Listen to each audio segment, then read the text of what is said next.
Okay, so now that all our pieces are stay stitched, it's time to move on to the dart.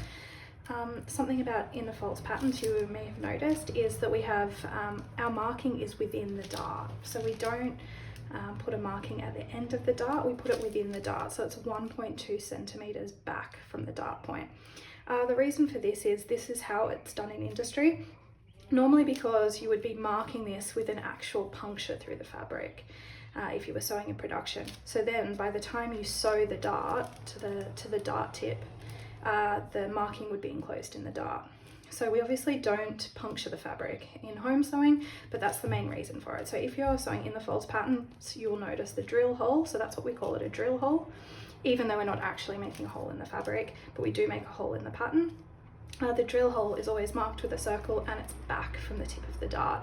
If you're using a different pattern, just always make sure to check whether the marking is the end of the dart or within the dart. The way I mark my darts is I just use a pin and I poke it through the drill hole, just like that, onto the back of the fabric, and then I use 2 pins to cross over like that. So then I remove the dart from the front and you'll see I've got a very accurate marking. You can use chalk, you can use erasable pen, erasable fabric pens, whatever you're comfortable using, but this is a really quick and easy way to do it, and you then don't have markings on your fabric. Okay, so what I've done is I've pressed my dart and now I'm ready to mark it in. So I don't need both of these pins anymore, so I'm going to remove one. So I now know the length of my dart and I know the center of it because I've pressed it. So as I said, the drill hole, which is marked with the pin, is 1.2 centimeters or ½ an inch from the dart tip. So what I do is I take a ruler and mark the end of the dart in. Okay, and then from that point, I draw a line to the notches at the side seam. I'm using a friction pen.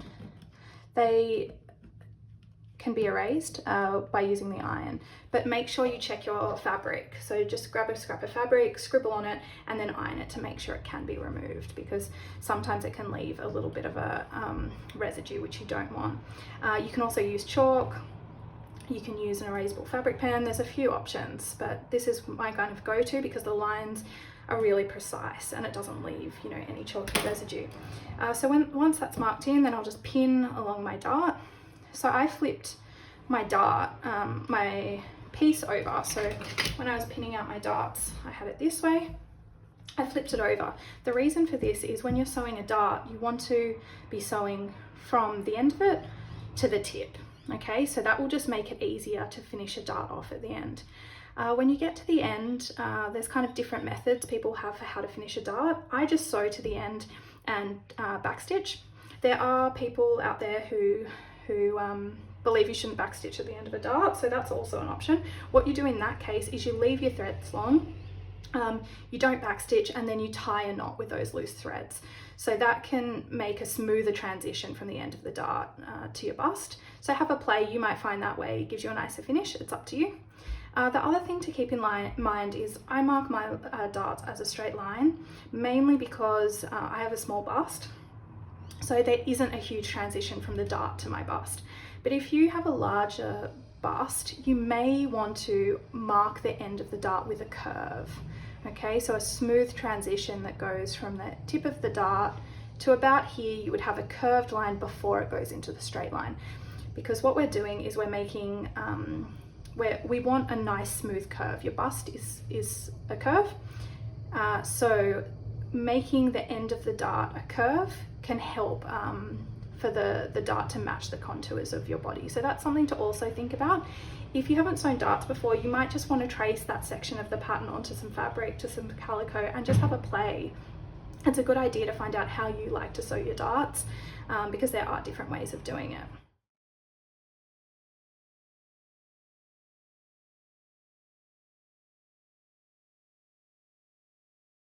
So as you can see, I've now sewn my dart. After I sewed it, I realized from the right side I could see a few little black threads, which I wasn't happy with. So I unpicked the dart, up to my print and then change threads.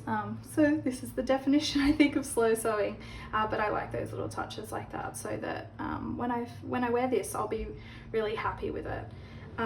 So pressing your dart, you press your dart down from the right and the wrong side. If you've got a pressing ham, that helps a lot. So how you use it is you find a curve where the dart fits, so like that, for example, and then you press from the right and wrong side. Okay, if you don't have a pressing ham, you could roll up a towel.